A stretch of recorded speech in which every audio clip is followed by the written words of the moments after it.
أحبك وأحبك وأحبك وأحبك وأحبك وأحبك وأحبك إلى ما له نهاية، إلين ما صرت أنت نقطة الضعف والخط الأحمر اللي لا أسمح لأي شخص أن يتجاوز ربع منه.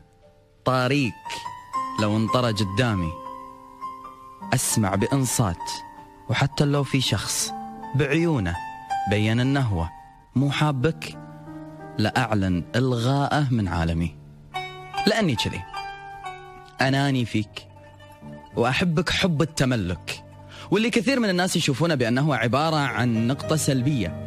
أني أنا أحبك حب أحس أن أنت ملكي، مو الشيء اللي ملكي مو أحافظ عليه، الشيء اللي ملكي مو أدير بالي عليه، الشيء اللي ملكي مو أداري، مو أحاول قد ما أقدر أنه يكون بأحلى صورة، مو أحاول قد ما أقدر بأنه يمثلني بأجمل شكل لأنه ملكي. فما بالك لو أني أنا قررت بأنك أنت حضرتك تكون ملكي. ملكي يعني معناته أبي الناس تشوفك كلهم بعيوني مثل ما أنا قاعد أشوفك، أبيهم يحترمونك مثل ما أنا أحترمك، أبيهم يعرفون شنو النقطة الجميلة اللي موجودة داخل قلبك. لذلك لما أقول خط أحمر، أنت خط أحمر، ما أسمح حق أي أحد أنه يقرب منك لو بكلمة. يا أخي حتى العيون لو بتلاقط عليك لمجرد الإعجاب بشكلك، بلبسك، بذوقك، برايك، بسلوبك، تاكلني الغيرة، لأنك خط أحمر لهالدرجة.